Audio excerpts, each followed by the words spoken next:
She is the publisher of the Solari Report, managing member of Solari Investment Advisory Services, and the former U.S. Assistant Secretary of Housing in the first Bush administration. She brings decades of experience to this podium. So without further ado, Catherine. Thank you, Mitchell. Thank you very much. Thank you. It's really wonderful to be here. You know, I'm from the States, and we've had a very traumatic experience for the last 3 months, as we get about 300 commercials a day. And every day we get being pounded with some kind of ridiculousness. And then this email would come in from this wonderful group of young people in Holland who were working on this conference. And it became like a lifeline of something positive going on, and I couldn't wait to get here and meet them. And I just have to tell you, what a wonderful group of fearless people who've worked for months to put together something under extremely difficult odds. So before I start, I just want to thank them, not just for putting on this conference, but for staying completely focused on building the world that's being born, and for the sponsors and everybody involved, and for you for coming out. So let's give them a round of applause. I want to talk about my favorite subject, money. And you know, it's funny, I've been here for 2 days and I've heard lots of people talk about how evil money is. And I just have to apologize now because I don't think it's evil at all. I love it. I'm always looking for more to come. But I'm very interested in aligning money with life so that they give each other energy, and that's what I'm going to be talking about today. Very quickly, what I believe is that there's a world that's dying and there's a world that's being born, and it is very, very important that each one of us find a way to move ourselves and our families and our assets and our life from one to the other. And the question always is how do we do that? And that's part of what I want to talk about today. For the first hour, I'm going to talk about the world that's dying because I think it's really important. One of my favorite, I'm big on maps. So, you know, the first thing I do, when I got here, I went over to the mall, and the first thing I did is I walked up to the map and looked for that red dot that says, "You are here." So I want to talk about the world that's dying, not so that I'm morose or where are you, Mitchell, that I depress everybody the way Mitchell promised. But I want us to have a common understanding of sort of what's happening and where we are, because we need to build bridges from there. I used to have a deputy when I worked in government who said, "In the destruction of the old, let there be the creation of the new." And the idea being we create the new out of, you know, sort of cleaning up what we're muddling through with today, or as the Buddhists would say, the lotus comes out of the mud. So let me just dive right in. Who here has heard me talk about my red button story? I told it at breakfast. Went, okay. Never have an epiphany in the middle of a speech, but let me tell you about one time when I did. I had been asked by a group of people called Spiritual Frontiers Foundation International. And they are a wonderful group of people, and they have a conference once a year to talk about how we can evolve our society spiritually. So they're very well educated, and they're very committed to building a better civilization. And I was in the middle of this speech, and I'd been asked to give a speech called How the Money Works on Organized Crime. And it later became an article that's very famous called Narco Dollars for Beginners. And it was meant to be a light, funny primer to help my family and friends understand how corruption was sort of interwoven with Wall Street and Washington and the financial system. So I'm in the middle of the speech, and I was discussing congressional testimony that occurred in 1998 when Congress did an investigation and hearings on narcotics trafficking by the intelligence agencies into South Central LA, the so-called Dark Alliance allegations. So at the time, a spokesperson for the Department of Justice had told a reporter that I was helping with research that the US economy launders $500 billion to $1 trillion of all illegal, non-transparent money. So the United States is the global leader in money laundering. And oftentimes you'll see us accuse somebody else of money laundering, and if anything, that's a market share war. We're squabbling over market share. But so I said to this wonderful group of spiritually evolved, committed people, what would happen if we stopped being the global leader in money laundering? So we had a little conversation, and they said, well, you know, we'd have the money would leave the New York Stock Exchange and it would go to Hong Kong, it would go to Zurich, it would go to London, but it wouldn't come to the New York Stock Exchange. And we'd have trouble financing the government deficit because, again, the money would leave. Because not only would we not get the $500 billion to $1 trillion, but we'd offend the people who now control many decades of accumulated capital thereon. So I said, okay, let's just pretend there's a big red button up on the lectern. And if you push that button, you can stop all hard narcotics trafficking in your city, your county, your state, your country tomorrow, thus offending the people who control $500 billion to $1 trillion a year of dirty money. Who here will push the button? And out of 100 people, we got a button pusher. I'm always pushing the red button. Out of 100 people dedicated to evolving our society spiritually, guess how many would push the button? 1. So I said to the 99, the other 99, I said, why would you not push the button? And they said, we don't want our mutual funds, our 401ks, our IRAs, our retirement savings accounts to go down. We don't want our taxes to go up, and we don't want our government checks to stop. Okay? And I discovered 2 things that day. One was that everybody was frozen, afraid to talk about it. And think of that, it's kind of a metaphor for a non-sustainable economy. So, we could extend it from being dependent on organized crime to being dependent on warfare. But everyone was frozen and afraid to talk about the conversation of we're dependent on these cash flows, feeling that it was hopeless. And in fact, it's very important that we begin to have the conversation, because the important question is not, do we push the red button, but how do we turn the red button green, i.e., if we can make money pushing the red button, we can push the red button. Because clearly it can't make economic sense to destroy our economy with narcotics trafficking and all this crazy organized crime. So I did a little picture of the red button up here. As I've been going around the conference for the last 2 days, what I've been hearing from everyone is that we're all very conscious of the fact that there's an official reality and then there's a reality, and the two are not the same. Is there anybody who doesn't feel that? Okay, and what we're all grappling with is, what is that reality outside of the official reality, and how do we build a common understanding of it? And, I've struggled my whole life to try and understand, one of my favorite expressions is, who's really doing this? And why are they doing this? I've struggled all my life with trying to map out the real reality and the economics of the real reality. And I really had the fire put under me in 1996 when I left the Bush administration in 1991. And I said to myself, the fascists are going to take over and use this new technology to take more centralized control and kill us all. And so I decided that I would start an investment bank in Washington. And the first thing I would do is I just discovered the internet and relational database technology. So I said, let me build software tools that will help the average American understand the sources and uses of government money within their place. Okay? So if you come to America, no American knows how federal government money works within their congressional district or any of the jurisdictions that they vote for political representation.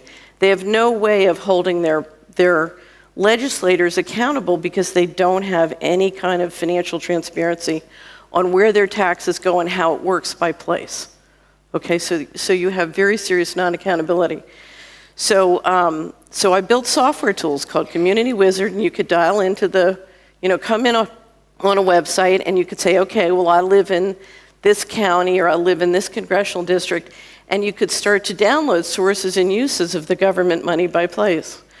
Well, long story short, the Department of Justice seized our offices, seized the software tools, put it under lock and key. It took me 11 years and $6 million to get it out of the courts, and by the time I got it out, the most important parts of it were stolen, gone forever, and of course by then it was legacy software. And that's because if you look at how the official reality is held tightly. It's held by a couple of lines. One is technology is very much politically managed, what technology is permitted and what's not. Another is knowledge, what knowledge is permitted and not. Another, and a big one, is money and investment. Where is money allowed to flow and not is another control point. And finally, admiration. Who gets to be the hero, who gets to be the leader? The media very tightly defines who's okay and who's not. And if you look at these lines of control that hold the official reality, sort of squished in from reality, every one of those can work to promote centralized control through one mechanism. Anybody want to guess what that mechanism is? No? The money system could never work without this. Force.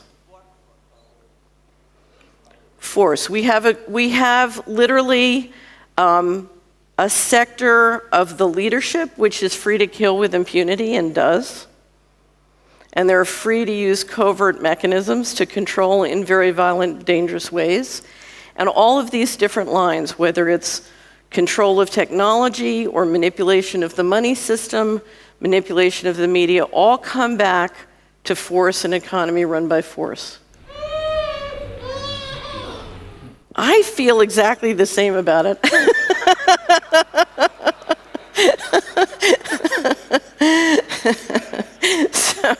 So let's just look at 2 rows and 2 columns, one that says who and one that says what, another that says local and another that says global. And if you look at the sort of global, who box, the question is who's really in control, who has the ability to kill with impunity and get away with it, and why are they doing what we're doing? And I think it's fair to say that the answer is we don't really know. We have lots of theories, we have lots of guesses, but we don't really know. And I think one of the things that I struggle with is living on a planet where I don't understand the governance system and why it's working the way it's working. And that's one of the things we're struggling with, and it's part of the uncertainty. When we talk about solutions, and this is very important because technology to me falls under the category of what?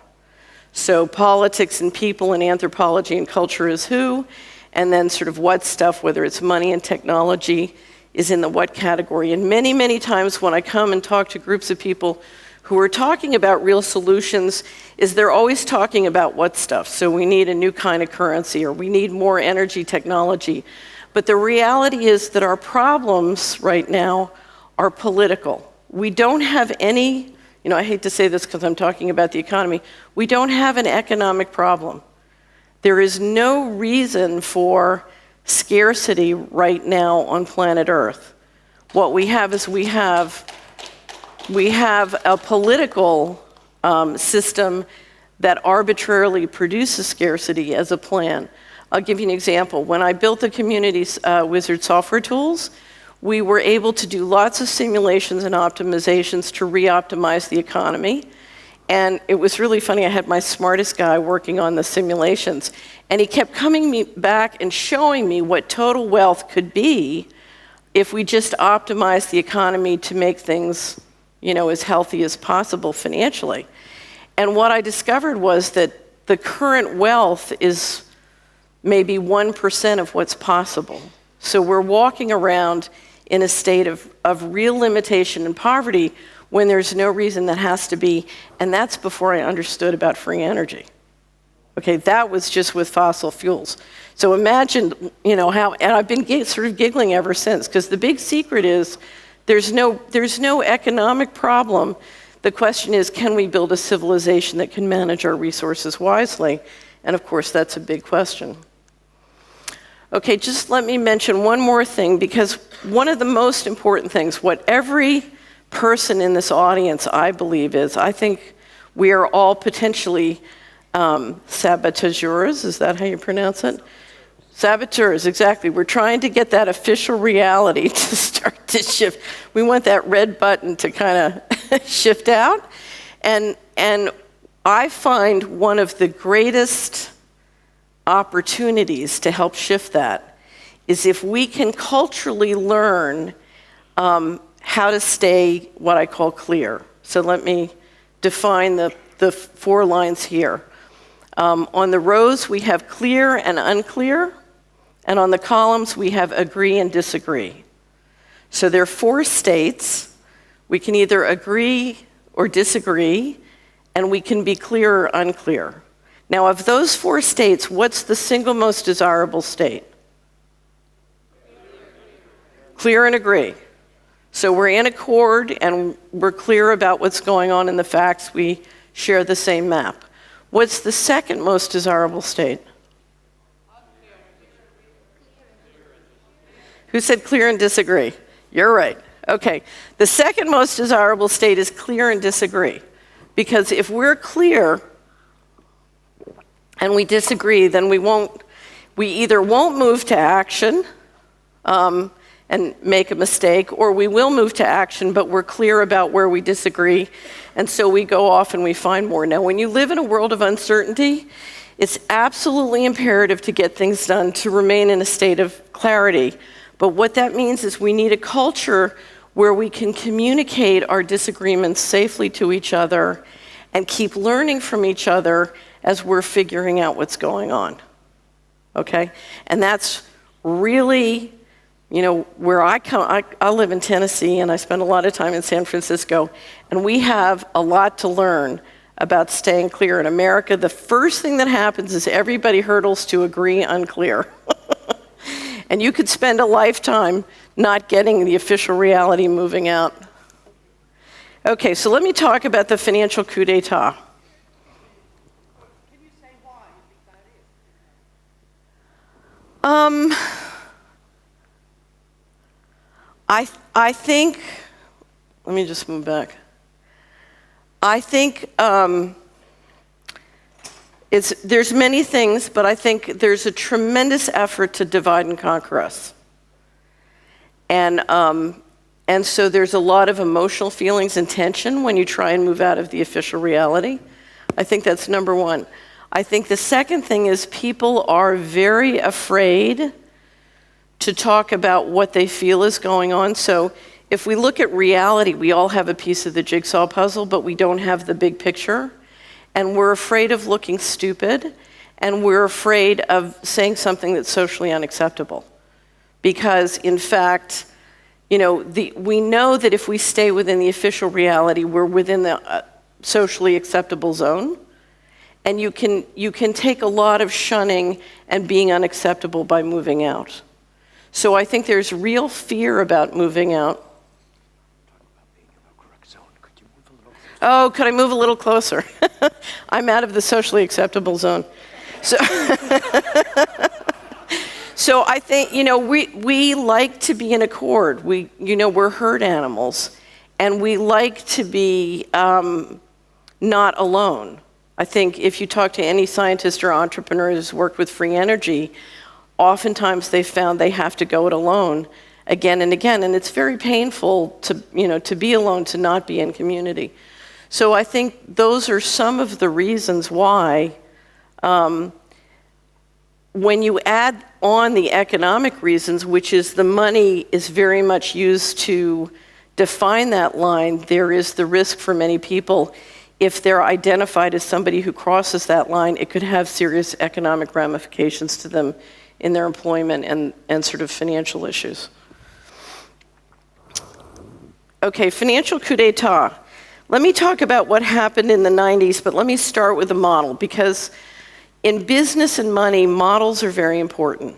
So think of a ballroom where everybody's doing the waltz. If one guy starts doing the tango in the middle of everybody doing the waltz, you get a process where people start tripping over and hitting each other. And it's the same with models.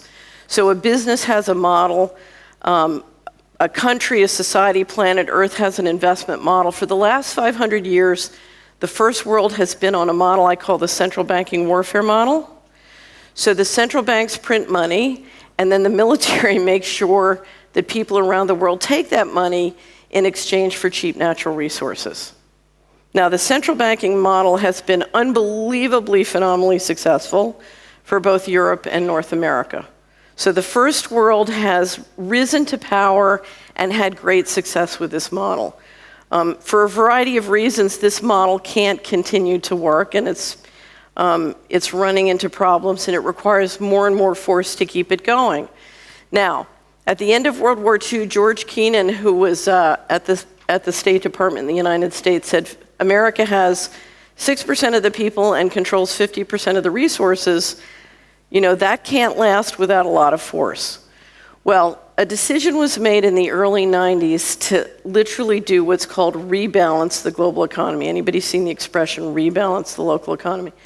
And essentially what the rebalancing was a great deal of capital was taken out of the first world and shifted and reinvested in a variety of places, but one was in the emerging markets. My theory is a lot of it was also invested in space, but I won't go into that. But now, no one asked permission. It was very interesting. In 1996, I was giving a presentation to a group of the top pension fund investors in the country, and it was on the possibilities of re-engineering the federal budget and how that could be done to dramatically improve the economy in the United States as we were globalizing all the jobs.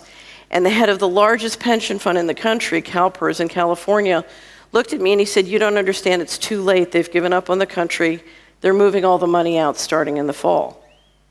And in fact, that fall was fiscal 1998, federal fiscal 1998, and $4 trillion suddenly started to go disappearing and missing from federal accounts over the next 4 years.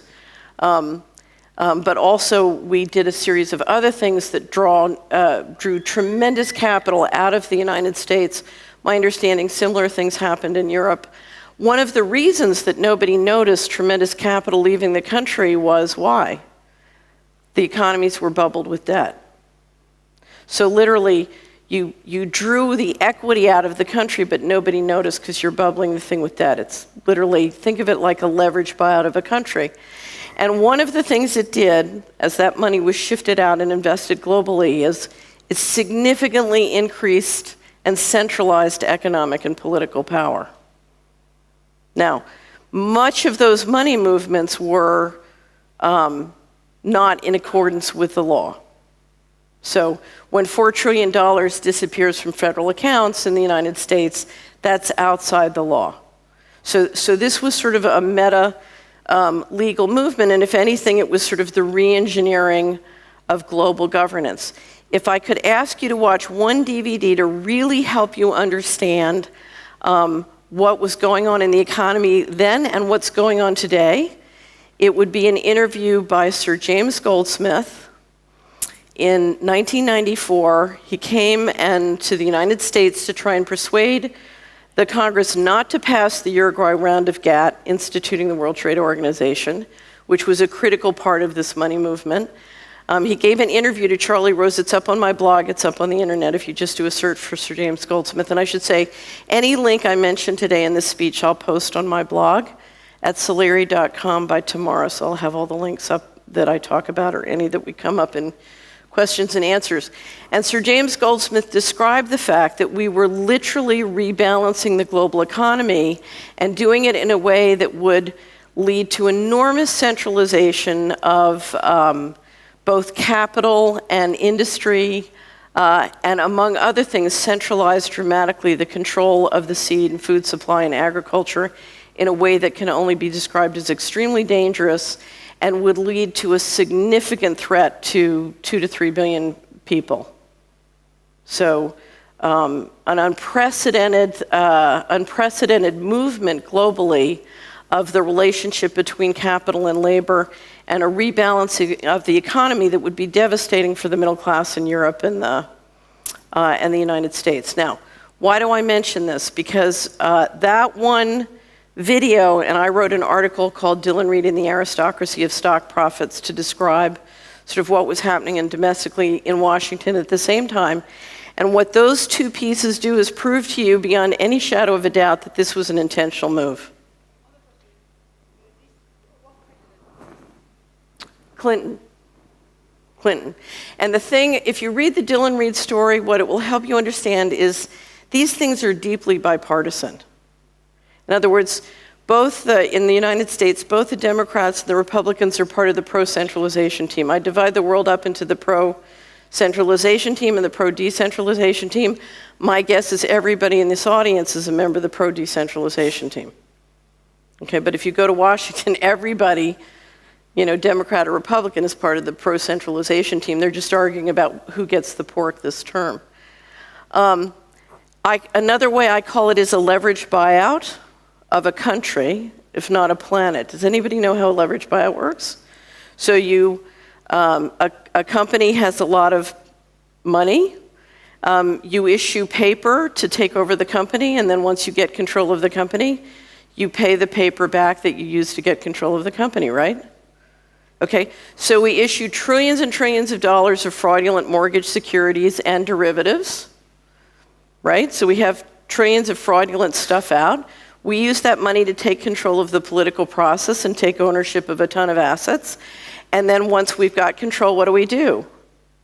We announce there's a problem and we have a bailout and we make the country pay off all the phony baloney paper we used to take it over, right? Okay, so it's a leveraged buyout. So needless to say, it's an enormous shift of money, and what we're watching is the rebalancing of the global economy, and one that involved a tremendous amount of fraud.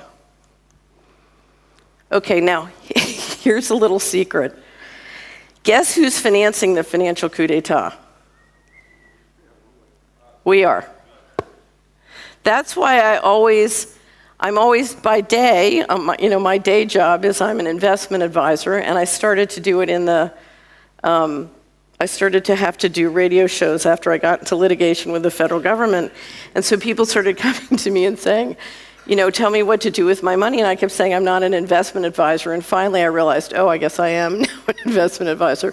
The universe has decided. But the first thing that amazed me was I would pick up somebody's financial statements and their investments to discover that they were financing everything they said they hated. And it's kind of a multiple personality disorder problem if you're asking the government to stop something that you're financing. So I'll give you a couple of examples because it's helpful. I have a very dear relative who was very angry about the Iraq war and a particular defense contractor who had very big contracts on the war. And I did an audio seminar about socially responsible investment and mentioned that a very famous socially responsible investment fund had a big investment in that defense contractor. And this wonderful relative called me and she said, that's impossible. I'm an investor in that mutual fund. That means I'm investing in these people that I absolutely hate. And I said, yes, you are. So I saw them at Thanksgiving. I went through her whole portfolio and it turned out she was investing in them 3 times and didn't even know it. And what's very interesting is if you sit down with most people and you walk through their investments, they literally can't see from looking at their investments where their money's going and what it's financing. I'll give you another example. The university endowments have very significant sort of investment operations, many universities. And oftentimes you'll go to a university and you'll see the kids protesting. And of course, they're all getting scholarships that are being financed with the endowment. And when you dig into the endowment's making a fortune doing the very thing they're protesting. So there's kind of a multiple personality disorder, and it's one that's worth facing because the minute we face it, we start to find the mechanisms to really shift. So for example, we were talking this morning, but what I will tell you is if you look at the personal investments of millions of families all over America, they would love to shift a portion of their money out of Wall Street and into the kind of projects that we're talking about this week if they had the proper mechanisms to do this. They don't yet, but that's the opportunity to create it. Because the more people realize, I can't change this by begging my government to change it. I'm going to have to find out where my power is and whether it's shifting my time or attention. That's where my power is, and that's where I'm going to do it.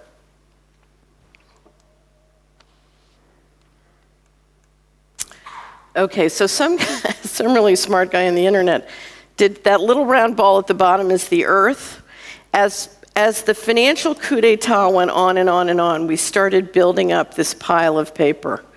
So we issued more and more currency, we issued more and more debt. Can anybody guess what that blue line at the top is? Derivatives. And what's happening now that we've sort of cascaded all this paper up, we're going through a process now where we're trying to reconcile the paper to the real things. Because if you look at the real things, they're the same amount of real things, unless we can use technology to invent new things. When you look at debt, what you'll see, of course, is, as I said, huge amounts of capital pulled out of the first world that was financed with debt. And this baby feels exactly like I do about all of this. It's amazing. So, so as you can see at the top, the first world has tremendous amounts of debt as a percentage of their GDP, whereas the emerging markets, which are growing, have very little debt. And that's one of the reasons that they're a much more attractive investment right now. Now, part of the way this process was done was with debt, but part was with currency. And I want to make sure you understand the debasement problem. Who here understands the word debasement if I say the word debasement? Okay, I'll just use the US as an example. From the creation of the Federal Reserve in 1913 until 2000, it's estimated that American savers lost $19 trillion just from debasement. Okay? And that comes from the central banks printing more money and circulating it in certain ways in a way that diminishes the values of savers' assets. So let me give you another example.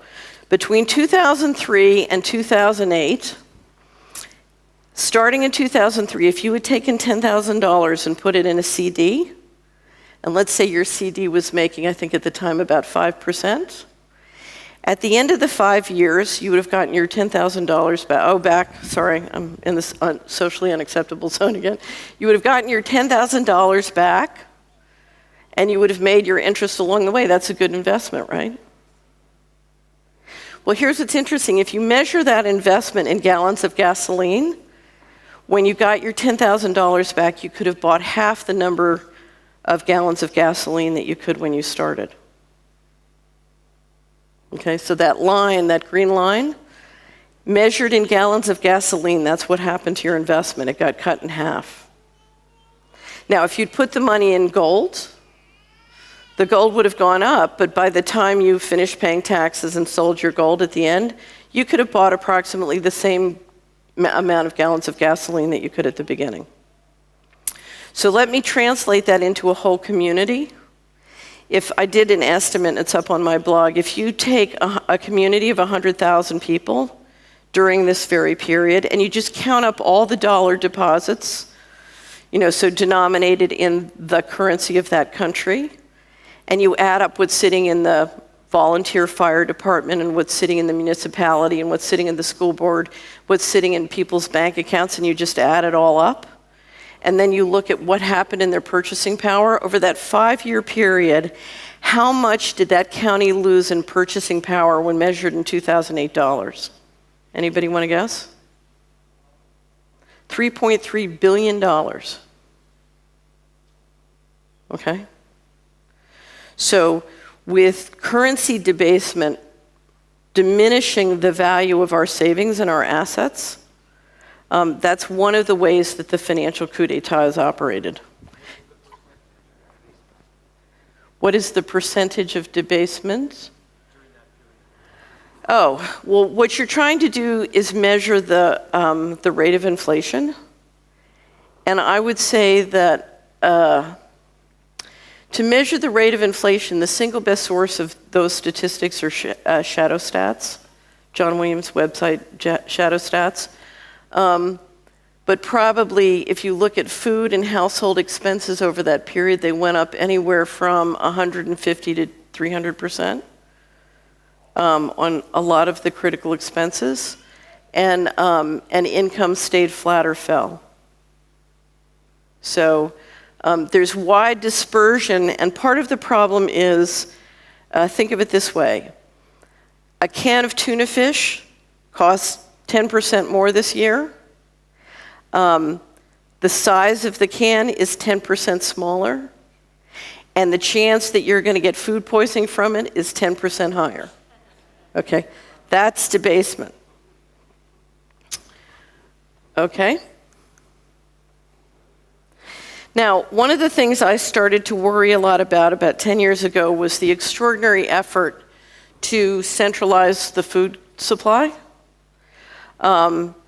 If you look at the effort that the United States and a group of companies is making globally to force genetically modified food and the intellectual patenting of seed and food supply globally, it's amazing, and they're using tremendous force to do it. And I kept asking the question, why? So let me give you my theory. The central banking warfare model has very much depended on the Navy's control of the sea lanes to control trade, particularly in oil. So one way to think about it, the dollar is the reserve currency globally, which has tremendous financial benefits to the people who control that mechanism. But it's on an oil standard.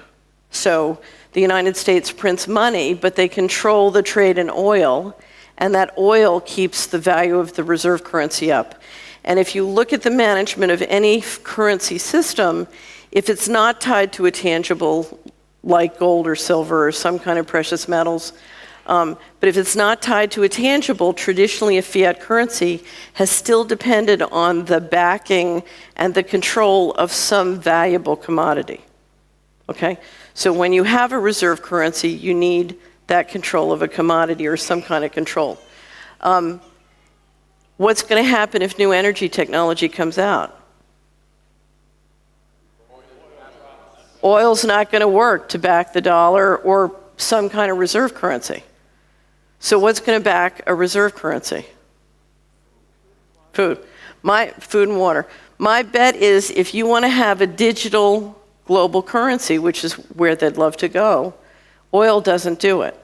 And I think the push for food and control through intellectual property and sort of control of the seed and food supply is an effort to replace oil to do a digital currency, which is why it's unbelievably important that we don't let that happen. We need lots and lots of currencies, not just one digital global currency. Okay, our time. So I said we're financing the financial coup d'etat. One of the reasons that all of this could happen in terms of being harvested by the currency, being harvested by debt, was we didn't notice what was going on. And why was that? We were busy sitting watching television. So I did this estimate. One government estimate says that the average American watches something like 5 or 6 hours a day. Now, if you look at those estimates, I think they mean the TV's on while they're doing, so the TV's on while I'm doing my housekeeping or my laundry. But let's just figure one person watches 2 hours a day or 700 hours a year. That means a family of 4 watches 2,800 hours a year, which means a county with a population of 200,000 watches 140 million hours a year. That's the equivalent, if you use the federal staff years, that's the equivalent of 70,000 full-time workers. Now, what's interesting is, and I get back to we're financing the financial coup d'etat, if you look at any county in America, and I have a feeling that you and Holland are much more intelligent about this, and you simply take the money that we're spending on the lottery or on hard narcotics and the time we're spending watching TV, if we were willing to shift and reinvest that time and money in building a new economy, let alone blessed with this kind of energy technology, do you know what could happen? What did you say? Yep, there it is. Yep. That's what's amazing. It's I think I just saw one estimate of $140 billion a year on the lottery in the United States. It's quite amazing. Okay, and that time is our most important investment. And if we're spending in one county the equivalent of 70,000 full-time workers digesting misinformation, then there are no solutions because it starts with your mind. If our minds are controlled, they're going to get our pocket. Okay, just let me say a couple more words on sort of the primary trends of what's going on. As an investor, my philosophy, there's sort of, and in the current market conditions, there are two ways to invest. One is to have inside information, and I don't necessarily mean that in an illegal sense, but in a highly centralized political economy, knowing where everybody wants to go is a big advantage. But the other is, in the long term, fundamental economics matter. And there are a couple of primary trends that are very important, are going to be important for a long, long time, and we need to just understand them. The first thing, and I call this the eternal primary trend, is that people matter. Technology is wonderful, and land, real estate, there's lots of what stuff that's wonderful, but at the end of the day, the most important thing about life on this planet is life. So it's people, it's animals, it's living things.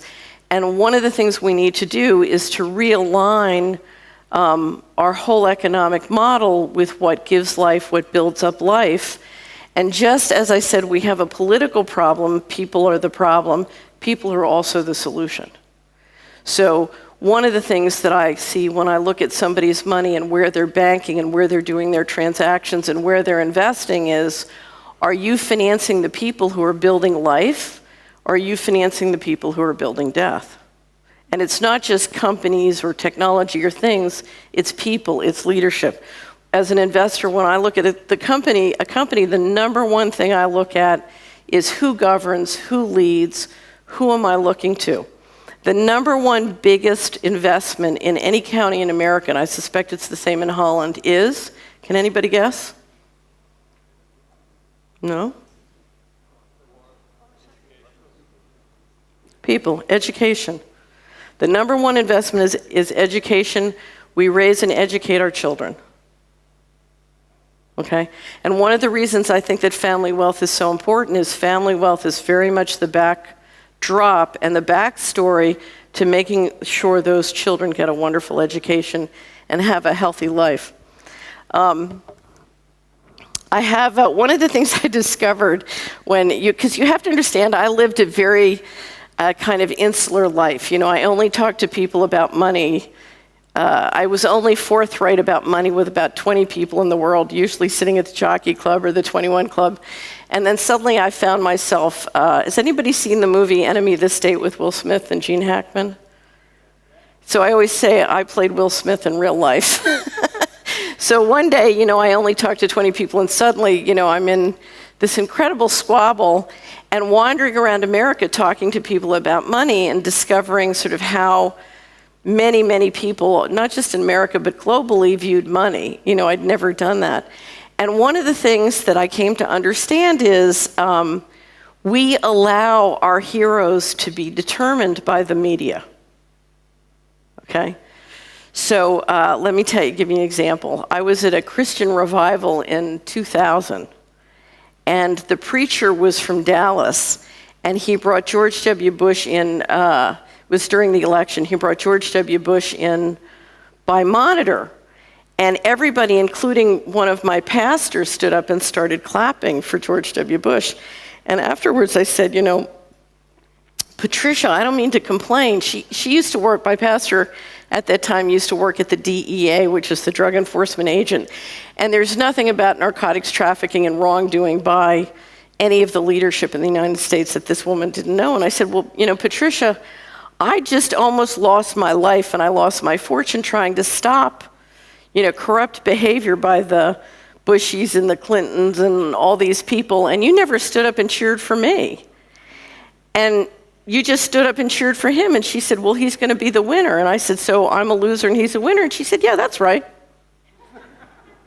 Well, let me give you another story. I work a lot with a precious metals dealer, and who had a real bad fight with the Department of Justice. And I went to him and I said, look, I'm going to recommend you to my clients. And he said, you can't recommend me to your clients because I was indicted by the Department of Justice. And I said, I don't let my enemies determine who's credible with me and not.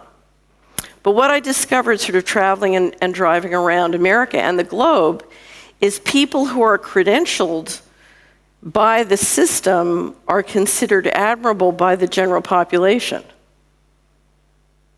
whereas people who are not don't get to be the hero. So I have something called, I publish the Solari Report, and once a week we have a hero. And that's because I'm literally trying to encourage the subscribers to say, I need to choose my heroes from among the people who are really trying to build me up and build up life and not set by the media. Okay, so obviously we have population growing. Everybody in America and Europe thinks incomes are falling, but in fact, globally they're not. It's part of the rebalancing. Globally, they're rising. And in fact, standards of living are rising, but that's putting tremendous pressure on resources. Now, beware the trap. Who here thinks the economy is going to collapse in 2013? Let me see. Who thinks the dollar is going to collapse? Okay, so here's my guess, and we're back to, being clear. There's no obligation in this audience to agree with me, please.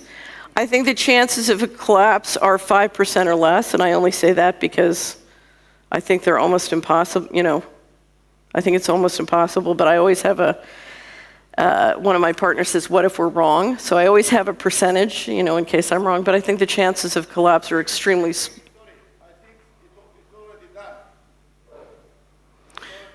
No, what we're watching globally is, I would say, different places and sectors being what I would call composted, if you will. What we're seeing is the economy being re-engineered. But the system itself is healthy, and one of the reasons it stays healthy is it composts different places and different sectors to keep itself healthy. So sometimes I liken it to a tapeworm. A body has a tapeworm, and the tapeworm is parasiting the host. So we're watching different aspects of the economy globally be composted. We're watching a very dramatic re-engineering, but we're not watching a collapse. It's something else. And my guess is the dollar will probably be fairly strong this year and next, or this coming year and next. So, but beware the collapse myth, because one of the things the collapse myth does, it encourages people to let go and not invest.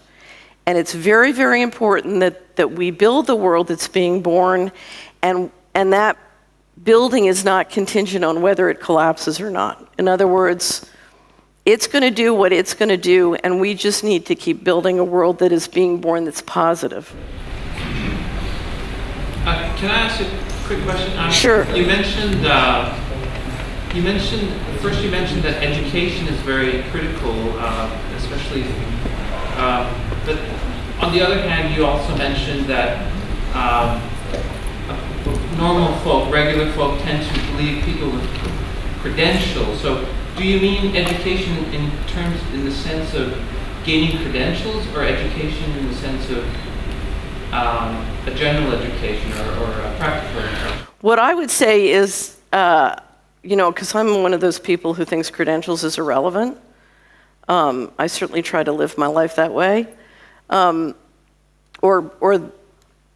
many credentials. They're credentials, obviously, that are valuable. But I think education that gives young people the values and the skills they need to be effective in their life and live their dreams is unbelievably important. And there's nothing, it's funny, when I worked in Washington, somebody, I'd get called in by the secretary and he'd say, we need a plan for this. And it would always come back to the fact that the way you build a great civilization is one child at a time. And there are no shortcuts in doing that. And I think one of the key things to really building a healthy economy is that education a productive and healthy one or not. I just saw a wonderful documentary called The School, about a school in Russia. Has anybody seen this? It's up on my blog. It's a school where the children built the school. The children designed the curriculum. The children are both the teachers and the students. And it's incredible. It's a beautiful and very inspiring documentary, and it reminds you of what great education can be. So I would say authentic education, not just credentials. One quick question still. Now that, let's say, with increasing consciousness on this planet, right? Do you see a shift of capital going from what you call investing in death going to investment in life? No. And why is that? Because the bridges haven't been built. Okay? Now, what I see is some philanthropy shifting. So, for example, crowdfunding has raised several hundreds of millions of dollars. That's gifting. So they're tiny. There are tiny efforts being made, and there's a lot of conversation happening. But I think we have several obstacles. One is we need a critical mass of people to say, you know, we're just going to have to build this bridge. And we have to put into place the infrastructure and the mechanisms, because there are trillions of dollars of retirement savings trapped in the old economy. And that retirement savings needs to find a way to shift into a new world, but it needs to know that its capital is respected. So, and I will tell you, the old world is fantastic in many respects at respecting that capital. And if you look at many, many sort of individuals who are managing their own retirement savings or families, they trust the old world much more than they trust the new world, and for very good reason. We have not built those mechanisms, and we've not come up with a model that will work, and that's what we're going to be talking about in the second half. Okay, so we've been talking about the world that's dying. Now I want to begin to talk about the world that's being born and building those bridges, but before I do, we're going to take a break. How long a break? Well, no, this is a good time to do so. And then we'll rebuild the new world when we come back. We'll rebuild the new world. No, start rebuilding it now, don't wait. Okay, so we talked for the first hour about the world that's dying. So let's talk about the world that's being born. And I want to just stress, if I could give you sort of one framework, we've been going through a process of centralizing control of the economy and politics, and money and technology has very much served that centralization. And one of the most important questions we can ask about the world that's being born is, can we decentralize? And can we do it in a way that's wealth building? Because the potential with new technology and money, if it's treated in some kind of rational way, aligning it with life, the potential to have an abundant world is tremendous. Okay, so I just want to talk through some of the critical issues. And sometimes people will say to me, what's the new model? And I believe we don't need a model, we need thousands of models. The bridge across to the new world is trying and prototyping lots of things. But if you look at economic models, there are lots of different ways to do things. And there's no such thing as right or wrong, but there are certain cross-cutting principles that I think inform the things we try and the models we use. So let me just talk about that. The first thing is money and financial tools are man-made inventions, and they all come down to rules. They're all about promises that we make with each other, and they're all about a variety of different covenants and standards and codes, and they all come down to the law, whether the law is something that we put into governmental form or we do through the courts, or it's something that we build into our culture. I once had a wonderful friend called John Edward Hurley, who was head of the Confederate Museum in Washington, and he once gave a lecture on Southern culture. And in the middle of it, one of the young men in the audience stopped him and said, you know, this is all stupid. This has nothing to do with me. What does culture have to do with me? And he said, young man, culture is the integration of the divine in everyday life, which I thought was a beautiful definition of culture.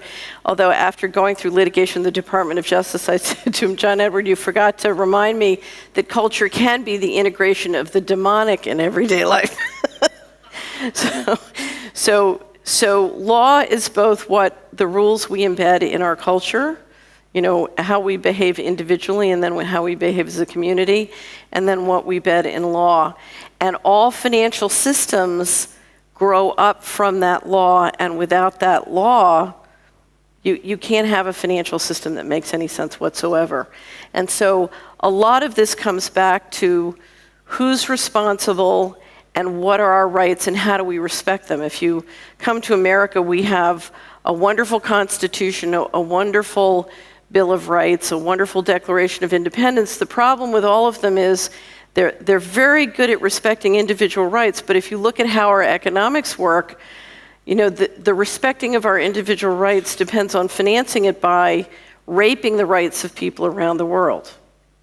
And so if we're going to rebalance globally, we have to go to a model where if everybody, you know, if one guy's going to get respected, everybody's going to get respected. And that's a very huge cultural change because we're talking about many different kinds of people and many different kinds of cultures and many different kinds of languages. And in fact, one of the great things about currencies is they are wonderful and highly efficient communication tools where they work. And one of the dreadful things about centralized currencies like the dollar, like the euro, is it takes away the kind of healthy communications that need to occur within a culture, so that if different countries with different cultures have their own currencies, yes, the financial guys have a lot more complicated life, but we as citizens have a much more intelligent communication, which is why having local and global currencies and a certain amount of market competition between them is unbelievably healthy to keep our communication systems going.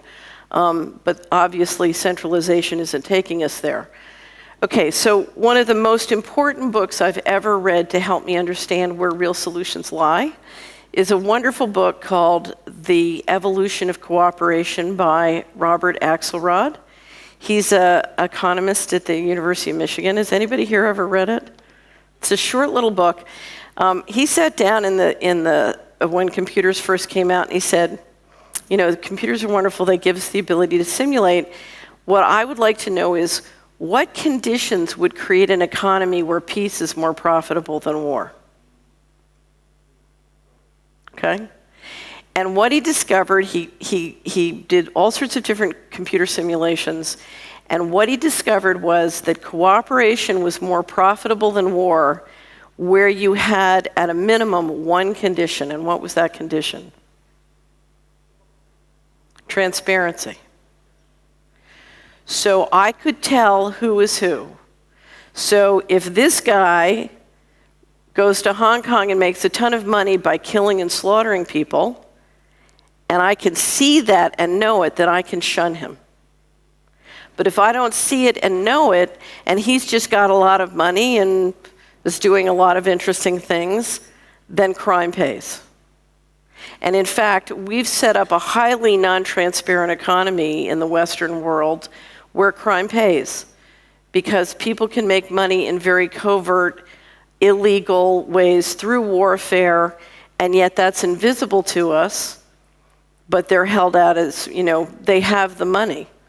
And in fact, they just got another $27 trillion thanks to the bailouts. So we have a system, and in fact, there's another sort of side to this coin, and that's privacy. Does an individual citizen have privacy, and do we have transparency about government money and operations or any other kind of shared pools of money? And in fact, it's the opposite right now in the United States. The individual citizen essentially has zero privacy. Generally, the government and a variety of private corporations have more and richer data on how an individual's money works in America than that individual has on themselves. So there's absolutely no privacy and no financial privacy, but there's no transparency of how government money works in a way that's easy and accessible. So let me give you an example. I told the story earlier of Community Wizard. When I was first developing Community Wizard, one of the partners that I'd worked with on Wall Street, I'd had a very successful career on Wall Street before going to Washington, came down, and the gentleman in question had built the trading floors at Morgan Stanley and then come over to Dillon Reed and had run our capital markets group. And so I explained Community Wizard to him, and he said, "Oh, this is a stupid idea, this will never work." And I said, "Well, Luis, where do you live?" He says, "Well, I live in Bronxville." Because he lived in Bronxville. And so we had big monitors in the conference room. I had him pull up all the sources and uses of federal monies and credit in Bronxville. So we pull it up, and suddenly Luis explodes in anger. He was Cuban. He starts screaming in Spanish. I said, "What's the matter?" The first item was federal flood insurance, $4 million, I think. And Luis said, "Bronxville's on a hill. I've lived in Bronxville for 30 years. We've never had a flood in Bronxville. You can't have a flood in Bronxville. It's on a hill." And there are a lot of games in the federal insurance program. So anyway, so I gave him a printout of all the sources and uses of money that we had in Community Wizard on Bronxville. So the next morning I had a conference call with him. He flew back to New York, and I called, and Luis is one of those people who's always on time. I couldn't get through. The phone was busy. Didn't hear from him. Finally got through hours later. I was furious. I said, "Luis, we had a conference call at 10:30. He said, "I am so sorry, but I've been on the phone with the deputy mayor of Bronxville for the last 4 hours, and we have gone through all these numbers, items by items, and I want you to know all this corruption is going to stop." And I said, "Luis, I thought you said it was hopeless." He said, "That's before I had the numbers for my neighborhood." So, but that's transparency, and that's the kind of transparency we need. When you saw the real collapse in the economy in Argentina and Latin America, sort of in the 2000 time period, there was something that came, I think it came out of Porto Alegre, called participatory budgeting, where the citizens said, "That's it, we've had it," and they all collected up and got in the room and said, we're going to create the government budgets. And they started to get intellectual mastery of how the money worked, and they started to sort of re-engineer the budgets themselves. So transparency is unbelievably important, and transparency is the thing that can help citizens exercise their power to vote with their money, to vote with their time, to vote with their attention, to vote with their relationships. And that is absolutely critical, because the most important question in any financial system, whether it's local or global, whether it's old or new, is who enforces. And we can't have a system that depends on government to enforce. I mean, how's it working right now? Not. Okay. So we're going to have to shift things, and we're going to have to take much more responsibility as citizens to enforce and to create mechanisms of transparency that can help us do that. Currency. Currency is really a tool that is one of the most efficient communication devices when it works. And obviously they don't always work. But a great currency I don't need to have a conversation with 7 billion other people on the planet about how they feel about this pear and how they value that pear and how much work it took them to grow that pear or to ship that pear. All I need to know is it's this much to me. And so where a currency works and markets work, it's phenomenally efficient as a communication device. When currencies don't work well, then we get tremendous misunderstandings, not just in the economic process, but trust breaks down between people. And one of the biggest problems we have with both debt and currency right now is we've lost faith in our ability to communicate efficiently with each other, because the currency is sending the wrong signals. It's not sending honest signals about what we value in terms of goods and services in our time. Let me just say a few things about markets. One of the things I hear a lot is the market economy doesn't work. And what I want to underscore is, I don't know how anybody would know that, because we haven't tried it. This is not a market economy, this is organized crime. When you have a group of people running around who have the power to kill with impunity and can steal and engineer the financial system or technology to do the kinds of things we're doing and to centralize power, that's not a market economy. That's not even capitalism. That's just organized crime. Okay? So, now, markets are good at doing some things and not other things, but one of the things they're very good at doing is communication. So where they're appropriate, it makes tremendous sense to have markets to work globally, but again, one of the most important things is transparency. So for example, part of the year I spend in San Francisco, my money management company's in San Francisco, we just had a referendum on labeling for GMO food that lost. Looks like there's a lot of voter fraud on this one, actually. It's not clear to me that it really lost, but technically we lost. no food market can operate without that kind of transparency. Is this food? This is food and this is not food. It looks like food, but it's not food. And the consumer needs to know if they're going to price, the value of one versus the other. So markets need transparency, they need law, they need some enforcement mechanism, again, other than government. Equity versus debt. This is one of the things I want to spend some time on in this next hour, because this is a very important issue. Because equity and debt have very, very different incentives to them. And I want to sort of dive in and talk about it.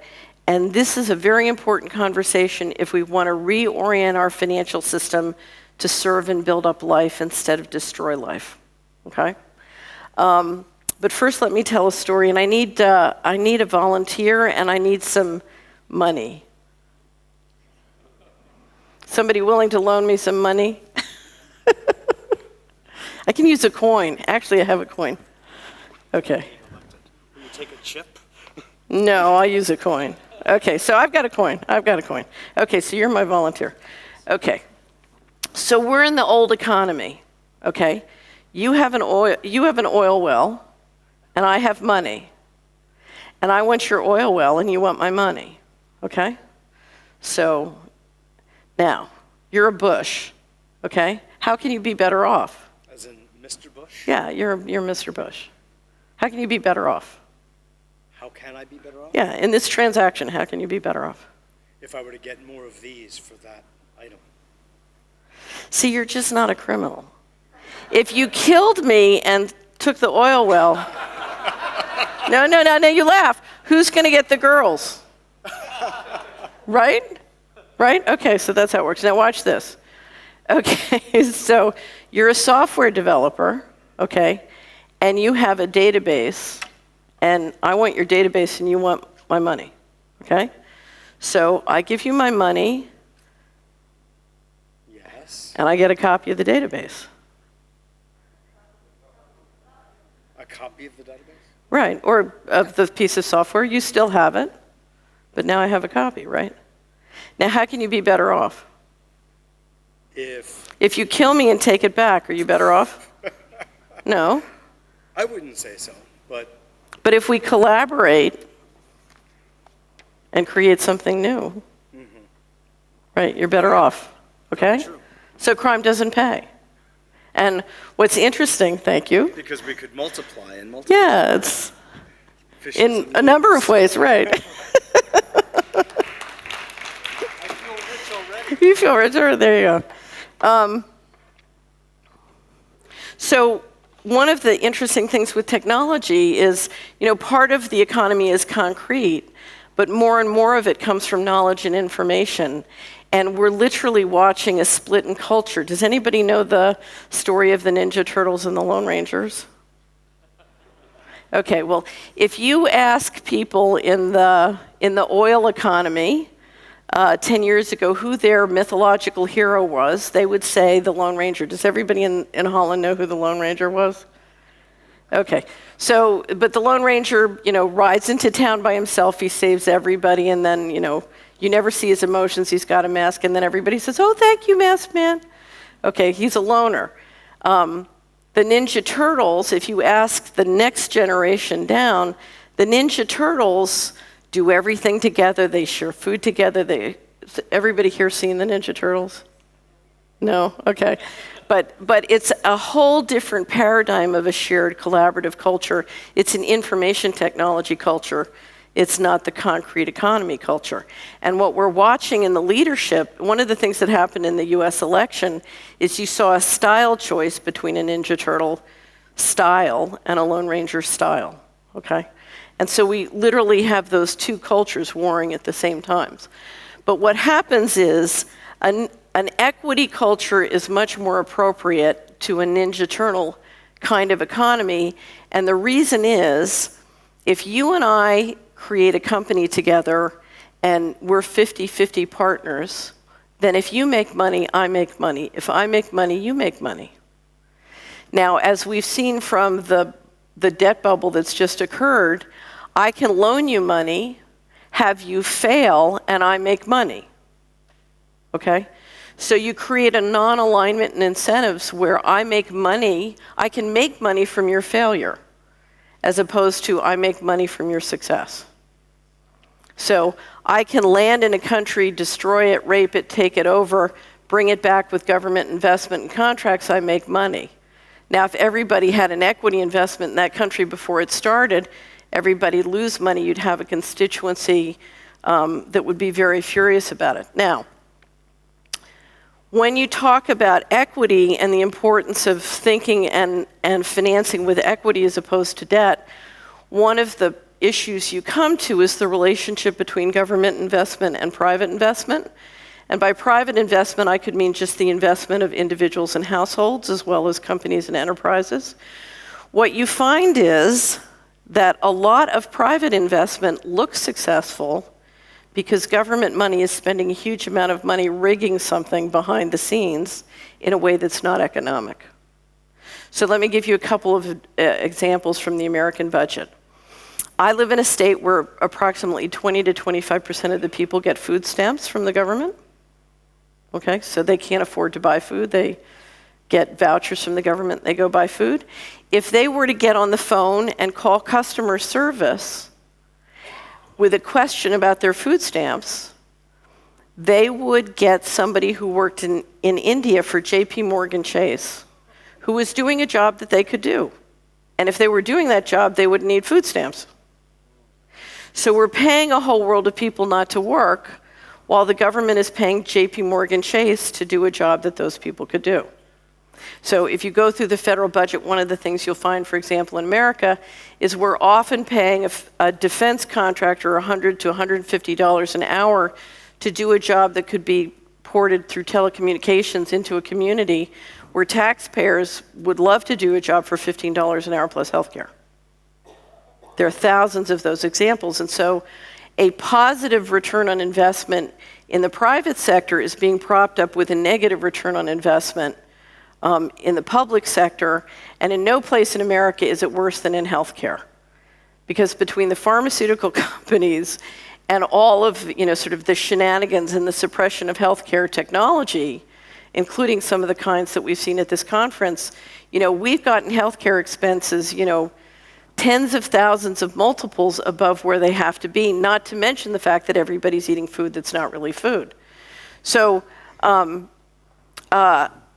part of the critical issue when we think about building the economy in the new world is how can we change that and start returning both sectors to positive economics? Because I tell you, I think Europe is better in this sense than America, but if you look at how much money is being lost and destroyed every year by using government money to prop up, in many cases, sort of corporate stocks or sort of misbehavior for political reasons, as opposed to optimizing the economy, there's tremendous opportunity.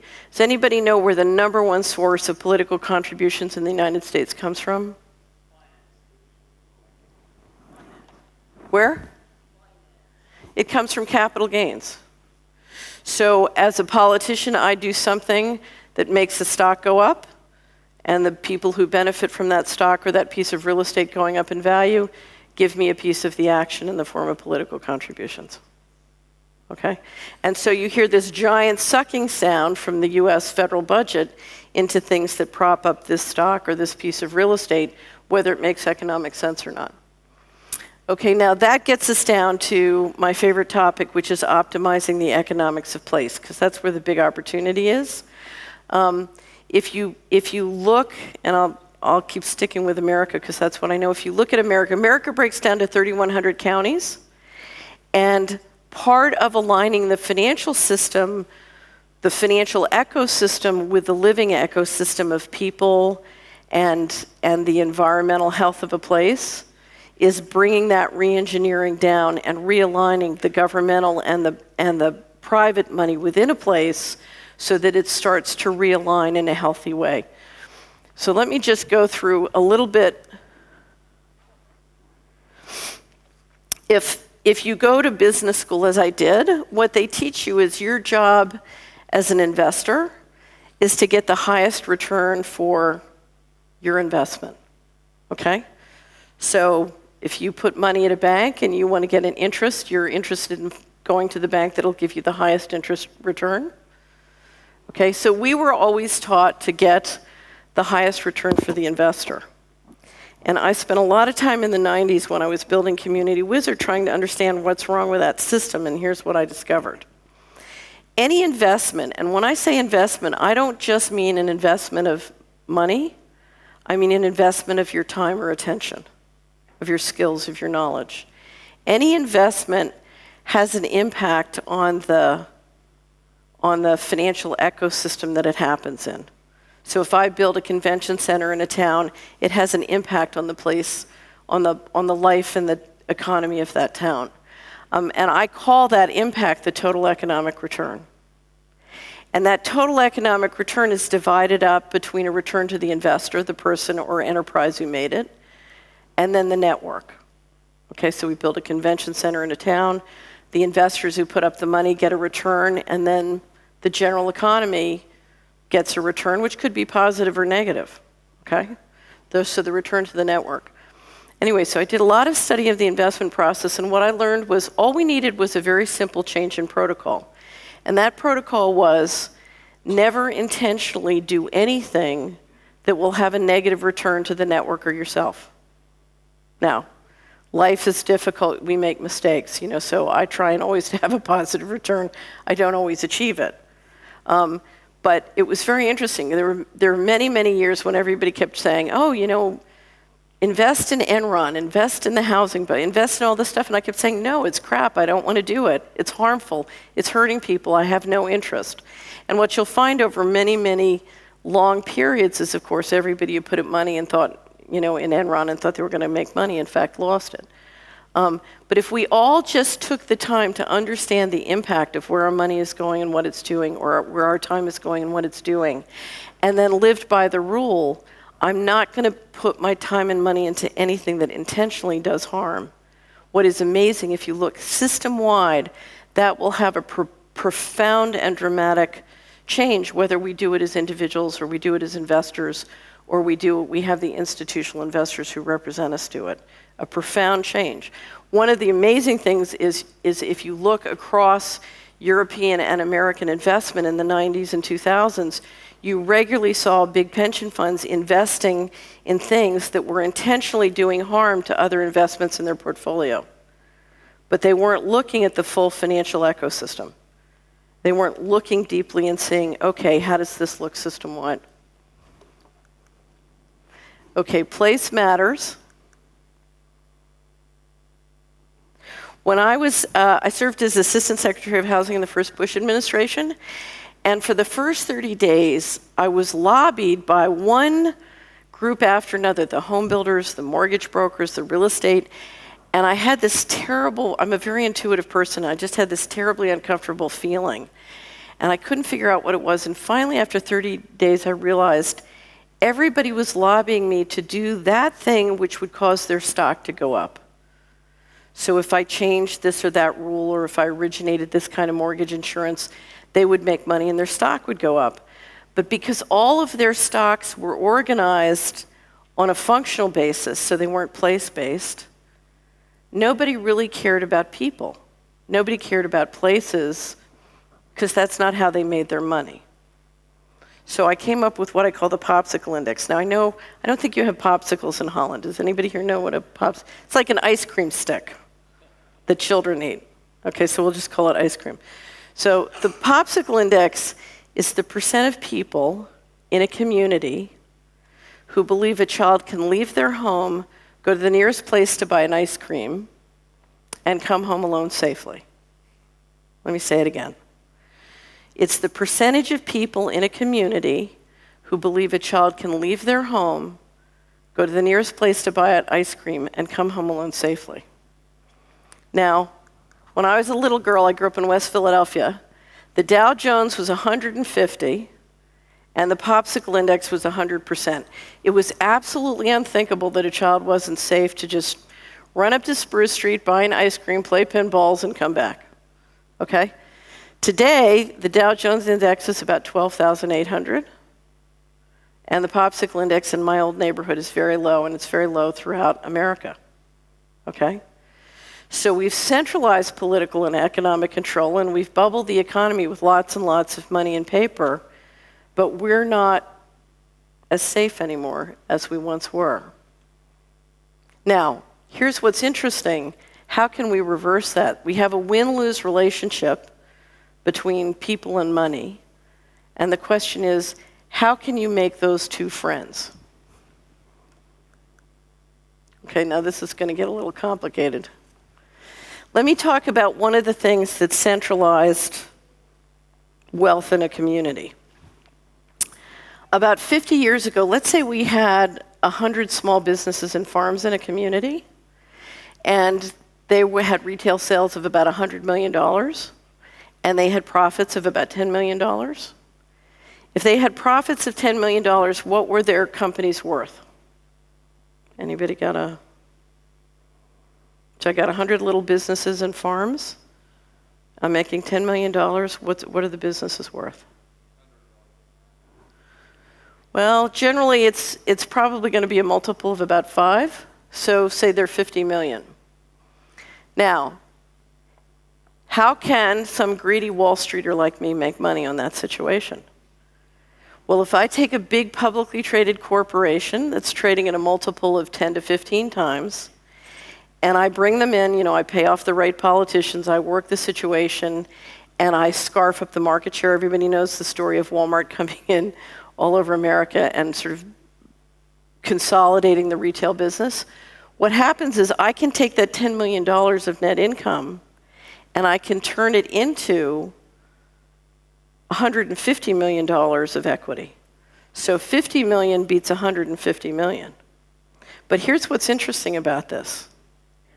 The 50 million flowed through the pockets of the people who lived in that place. Okay? And it flowed through their pockets in a way where they had a vested interest in helping each other and building each other up. Now, if I go down to Wall Street, if I go down to Walmart and I make $10,000 of purchases and they make $1,000 of profit on those purchases, and that causes their stock to go up $10,000, how much of that $10,000 do I get? 0.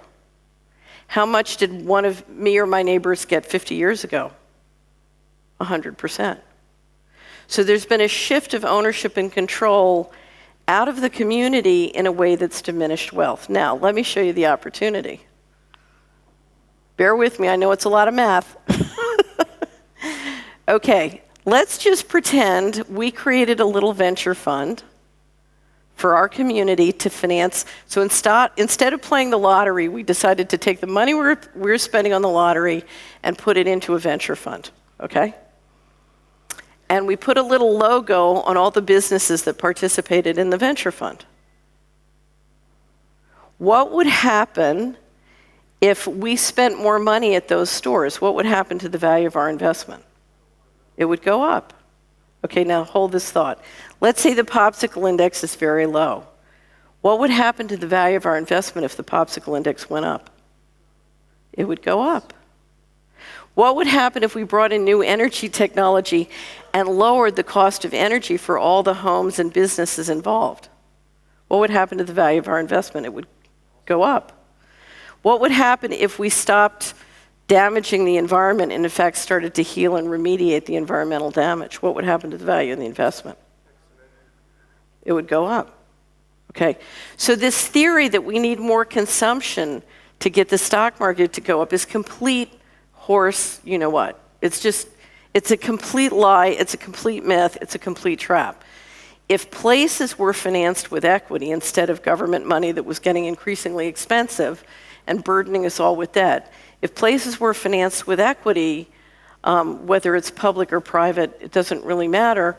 If places were financed with equity, we would have a financial system where healing the environment, making places beautiful, building great education, having kids be safe and happy would increase the value of our investments. And reducing consumption would increase the value of our equity wealth.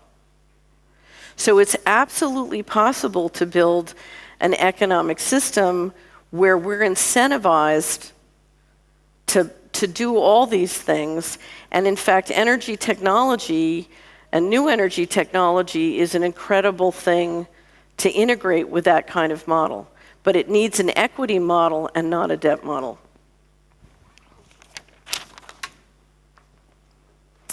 And what's really interesting is if you reverse the process, you're talking about something where the families in that place and the businesses in that place can absolutely participate in the economic value created. Okay, and also in this is the money that we need to finance small farms. Because if we're going to have a healthy, fresh food system, and this is very, very important in America, we need to reverse the trend of fewer and fewer small farms. We need to completely turn that around. Okay, so let me just say something about family wealth. One of the things I hear along with, markets are bad and capitalism is bad is that wealth is bad. We ought to put everything in not-for-profits and, we ought to operate without money. Now, I would love someday to be in a world where there's so much abundance we don't have to worry about these different things. But right now, the greatest danger to our freedoms and our well-being is that family wealth is diminishing. The problem with what's happened with debt, the problem with what's happened with currency, part of centralization is basically shifting wealth out of the hands of small businesses, out of the hands of households, out of the hands of communities, and shifting it into a centralized basis. If you look at what makes a community safe and wonderful, I was talking about education earlier, it's private families who build enterprises, they develop real estate, they do things, they come up with innovations, and over many years and over generations they build wealth. And it's often the wealth in that community that has a lot to do with making that place wonderful. And that wealth can be under the control of the people on a decentralized basis, or instead we can decentralize it. And one of the fundamental issues in a decentralized economy is decentralizing control of knowledge, control of land, control of resources, and the ability on a very decentralized basis for many, many thousands and millions of enterprises to be able to build and grow whatever their production is.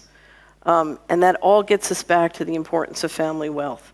And so if I could make one pitch for one of the most important things we need to think about when we build decentralized systems is how can we build up the individual and family wealth that is the bedrock of making those kinds of great communities, and which traditionally has been the bedrock of democracy, certainly in the Western world. Okay, so energy. We know that if we shift the lines on energy technology, that incredible things are possible. But we also know over the last 20 years, when we've shifted the technology lines, that technology has served the interests of centralization. And so I think one of the most important things we need to think about is as we move and organize to implement new energy technology, how can we do it in a way which is decentralizing, and how can we do it in a way which serves building up what I describe as family wealth. I said to somebody the other day, I said, in every county in America, there's a guy named Bob. In fact, in my county, there's a guy named Bob. He happens to be my cousin. But Bob's the go-to guy. Bob's the guy that if Bob says it's okay, you'll try a new thing because you'll know Bob will fix it or he'll tell you who can get it fixed. And you're not doing any new thing unless Bob says it's okay. And then there are a couple of families who, if Bob decides to do it, they'll finance Bob doing it, because they think Bob knows what he's doing. And so you have families who have a little bit of money, not a lot, but they have a little bit of money, and they trust Bob and they'll finance Bob if Bob's the go-to guy. And so how can we roll out new energy technology in a way that engages the Bobs in every county with the families in every county that can finance it? So And part of that is thinking small. Okay, we have to think really, really small. So big question on energy. How do we apply on a decentralizing basis? Okay, I published something called the Solari Report, and a lot of what I've talked today about, there's a tremendous amount of resources and information at the Solari Report. I'm going to put up on our blog at solari.com any links that I've mentioned today, or any books, and I'll have that up by tomorrow. But also, anybody here, if you're interested in getting more, I'm happy to send you a complimentary subscription for a period of time so you can access and download if you want. All you have to do is send me an email at catherine@solari.com and give me your name, address, telephone number, and the email address you want us to send it to, and I'd be happy to do that. Okay? Questions? Okay, so we had questions about the world that's dying. Let's focus on the world that's being born. Questions. What can I answer for you? Y'all look very somber.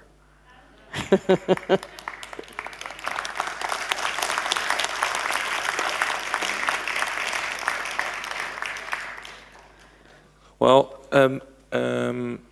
with these new energy technologies, the thing which strikes me is that it's quite low on investment. It's quite a small investment needed. Can you, in the whole bigger scheme of it, the things you tell is so big, and it's so reachable, but yet it's so far. Can you mention something? That's an excellent question. You have, on one side, you have capital that would love to see this kind of technology happen, but is in no position to understand it, underwrite, do the due diligence, and is not set up to do private equity. On the other hand, you have a whole group of scientists who would love to get some kind of financing. And what needs to happen is we need to create mechanisms whereby projects can be analyzed, organized, incubated, and that information presented in a way that people can choose to invest or not. And one thing we've been talking about is crowdfunding is something that can do a certain amount. The SEC is about sometime in 2013 to promulgate regulations to allow crowdfunding to happen with private equity, which could unleash a lot of money if you created the knowledge and credibility mechanisms that need to be done. So you need think of it like a meta-governance infrastructure.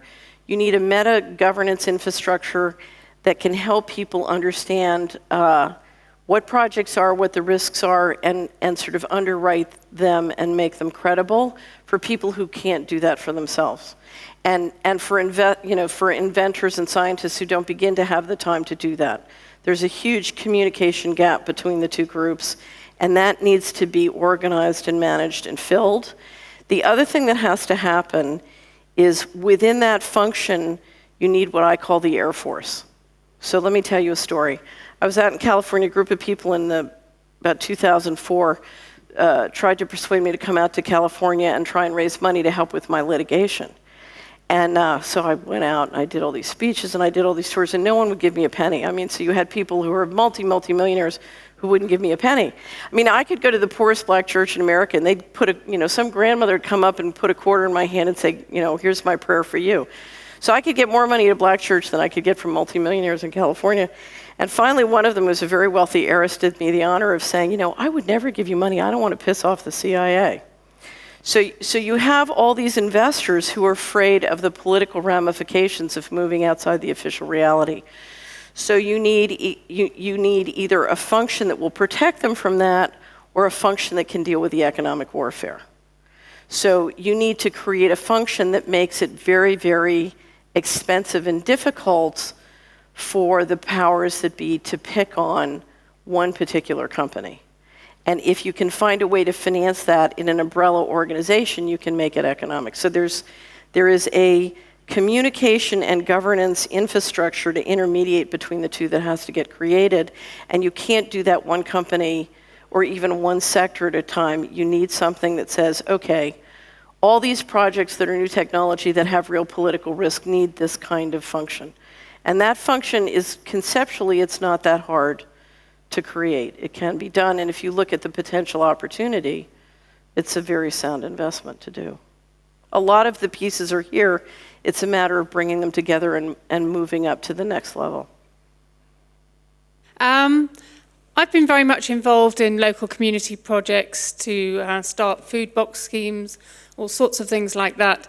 But one thing I see is that on the macroeconomic scale, money is created out of nothing and brought into existence as debt plus interest, and therefore that's the currency we are actually using.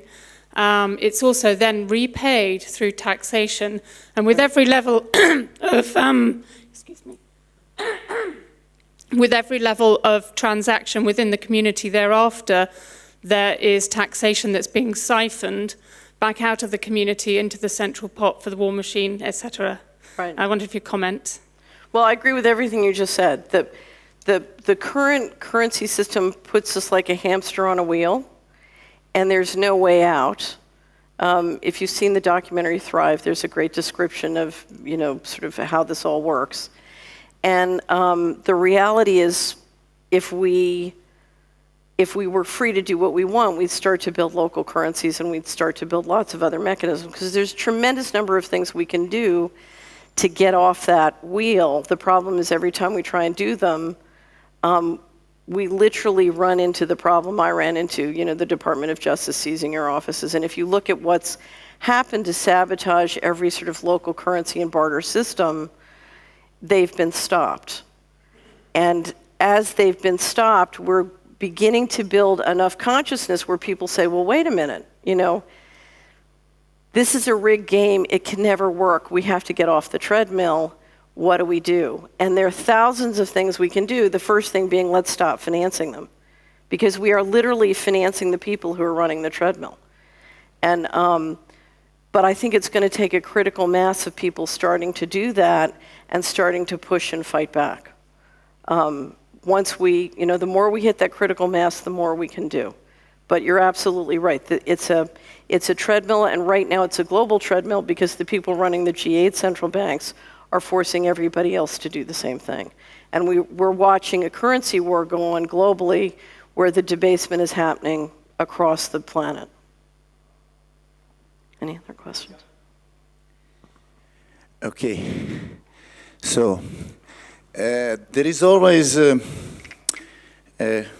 complicated solution and there is always a simple solution. It seems to me that you are master of a complicated solution, and okay, that is your choice. I respect it highly, but I'm going to offer some simple solution also that exists. That's very simple, because I remind you. Can you do it simply? Yeah. I'll make it. One moment. I remind you on this lecture, previous lecture, on this rhythmic balance interchange. That is the God's love principle in creation, what means equal giving and re-giving. The name of the evil in our human creations is interest. The red button that you mentioned is interest. Cut off interest, everything will be okay. Put that in your equations, in your models, and look what comes out. And my statement that is already done is based on the new energy features, because your central point was force to back up the money investment, to provide interest, to ensure that interest comes back. Okay, there is now new energy on this planet that is already established, that is here, that doesn't support money, that doesn't support force, power, and fear. The energy that is forceless, powerless, and that is fearless. And this energy works for us. This energy made those old systems collapsed. And there is a one general law. Okay, can I answer that? Yes. Okay. So I absolutely agree that debt-based systems with interest and debt-based currencies are hideous. The reality, though, is if we were to operate with equity-based systems and healthy currencies, but we were still governed by an invisible group of people who had the power to use technology invasively and kill with impunity, we would still not be that much better off. And so this is what I get back where I say what solutions are good, but we have to deal with a fundamental political solution, because I could take the most enlightened people on the planet and put them in charge of a rotten currency system and a rotten debt system, and we would have a great world. So we need leadership that has an intention, which is one of building up life for everybody, and that issue has got to be dealt with. We can't just deal with it with energy technology and financial technology. We have to deal with a fundamental political issue, which is hard because we don't really know who they are and why they're behaving the way they're behaving. We can guess, but it's conjecture. One more question. No, I've got one question. Okay. And then we go to break. Catherine doesn't know it already, but she's going to be on the panel discussion tonight. Okay. So more questions can come there. She can also be pulled on her jacket if you have questions. My question for now is I want to go back to the crowdfunding, because I think that's one of the pillars of the new movement. Yes. I want to take it a step further, the crowdfunding thing. The crowdfunding thing it's still not transparent. People donate money. They can't see what actually happens with the money. They can see the end result, and people can be happy with that end result or not. My suggestion is, and my question to you is it practical, can it be practical done that private people create a bank account? The person who creates the bank account is the main person who facilitates the bank account. The other people can put money in, they can't put money out, but they can see from minute to minute what happens to that bank account, what is spent on what. So everybody is an owner of that account. Only one person takes care of the money that goes out. Is that possible without getting help from the banks themselves? In other words, is it transparent to all the people who Well, are what you're asking is it possible to do, whether it's gifting or equity, when the equity is available, is it possible to do a venture fund that doesn't pay out? And the answer is, of course. The question is, how do you set up and run the transparency and reporting so that it's effective for everybody involved? Is it legally possible for me to open an account, to give everybody a password to that account, to see what's happening on that account? They can only give money in, they can't take money out, but they can see from minute to minute what's happening on that account. It's legal to do that as an equity investment in America, not as a bank, but as an equity investment, yeah, it's completely legal to do. The one issue is that to do it as an equity investment, you need the regulations from the SEC, but basically, yes, it's feasible to do. Okay. Because again, I love the crowdfunding, but Right. it's still not transparent. But I can't answer for Holland. Yeah, okay. So I think with the crowdfunding, we have to make the next step into totally 100% transparency. What's happening with the money that comes in? Well, this is a much more detailed conversation, but you have to make the transparency effective, and you have to make the transparency organized so that people can't be harmed. Because we live in a world where economic warfare is the basic paradigm, and our enemies will use that information and that transparency. So part of designing the transparency feedback systems is to make sure it's healthy and transparent, but our liability issues can't skyrocket and our expense can't skyrocket because of economic warfare. Okay. Thank you very much. Okay. Let's have a hand for Catherine Thank you. Fitz. Wonderful. Thank you.